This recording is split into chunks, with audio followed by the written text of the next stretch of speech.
एक दिन की बात है। महात्मा बुद्ध अपने शिष्यों के साथ कुटिया में बैठे थे और ज्ञान चर्चा का विषय आरंभ था। शिष्यों के आग्रह पर उन्होंने एक कहानी आरंभ की। एक बार समीर नाम का एक जल्लाद होता है। वह मगध साम्राज्य का प्रमुख जल्लाद था। उसका सारा जीवन दोषियों को फांसी देने में बीत गया। अब वह लगभग 60 वर्ष की आयु का हो गया था। समीर अब राजकीय सेवा से मुक्त हो चुका था और अपना अंतिम जीवन अपने घर में ही व्यतीत करता था। अपने जीवन काल में किए गए सभी घटनाओं को याद करता और पश्चाताप करता।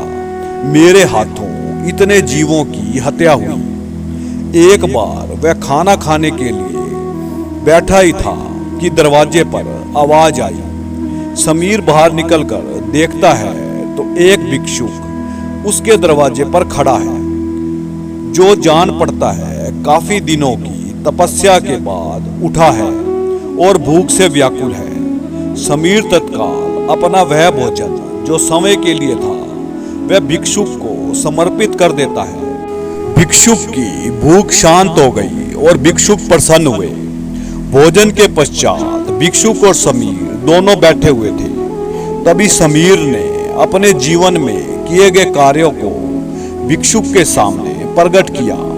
समीर ने भिक्षुक को बताया वह राजकीय सेवा के दौरान अनेक कैदियों और अपराधियों को मृत्यु दंड दे चुका है, जिसके कारण मुझे अपराध बोध होता है और गलानी के भाव में सदैव ग्रस्त रहता हूँ।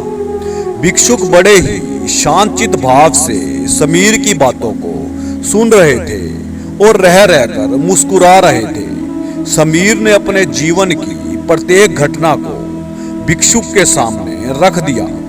भिक्षुक सारी बातें सुनने के बाद बोला, वत्स, तुमने यह सब क्या समय से किया या फिर किसी के आदेश के कारण? समीर बोला, अपराध सिद्ध होने के बाद राजा के आदेश पर मैंने मृत्यु दंड दिया।